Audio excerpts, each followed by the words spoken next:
And well, the debate on Mount Kenya's next political kingpin seems to have narrowed down to two individuals, Deputy President Rigathi Gachagua and Kiharu Member of Parliament Ndindi Nyoro.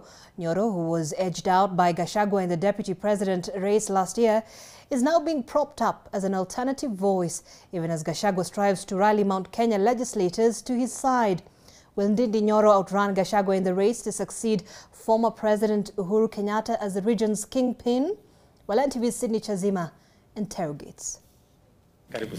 Samson Ndindi Nyoro, now serving as Kiharu MP for the second term, received accolades from President William Ruto after he was narrowly edged out in the race to be the UDA running mate in 2022. Is one good gentleman, passionate leader of the present and the future, Samson Ndindi Nyoro. Barely 7 months later, the qualities that drew praise from President Ruto have now resulted into a growing political debate over who will take over from former President Uhuru Kenyatta as Mount Kenya's new kingpin.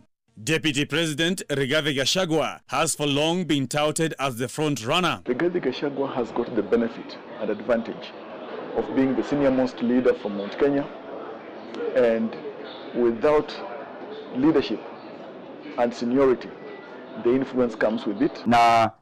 However, a section of youthful politicians are now coalescing around Ndindi Nyoro, propping him up for the challenge. Tuweze na sisi kumpata rais wa Jamhuri ya Kenya kutoka huku kwetu Murang'a. Na huyo jamaa yuko hapa pamoja nasi.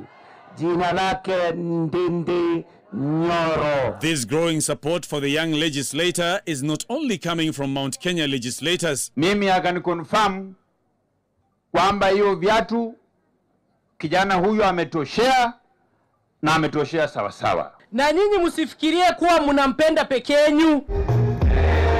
In the political circles, having the favor and ears of the president is considered as the highest political capital, something both Gachagua and Ndindi are boasting of. Mimi kazi yangu pale kwa ikulu ni hiyo. Ni kupanga hiyo laini. Nikiona wewe ulipanda, na kutoa wewe nyuma, napeleka wewe mbele. Nikiona wewe ukupanda na kutoa na kurudisha nyuma, ufanye nini? President akiitana anaanzia Dede Nyoro. Tukitafutanga network ya huko tunatafuta Dede Nyoro. Mnafikiria nani tunatafuta?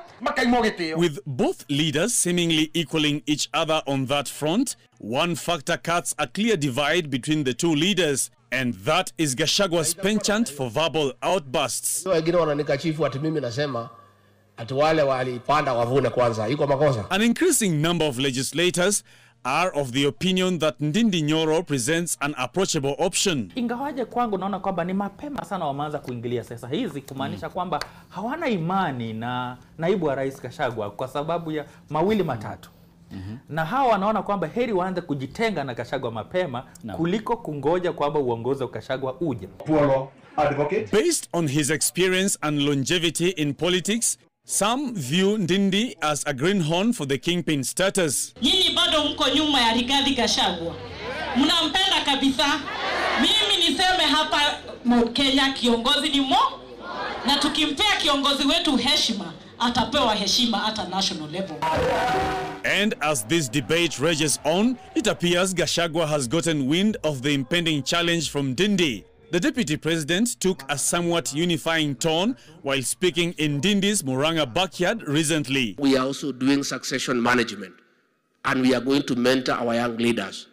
And I want to encourage our young leaders to look ahead and be prepared for the future. And while the possibility of having an alternative voice in Mount Kenya presents an exciting prospect in the shape of Ndindi, there are fears that his ambition could be his undoing. Anybody can see the early coquetry that Ndindi Nyoro has with ambition. Ambition too has got tragedy as its twin, and he may find that various landmines may be placed on his path if at all he raises his head quite early. Sydney Chazima, NTV.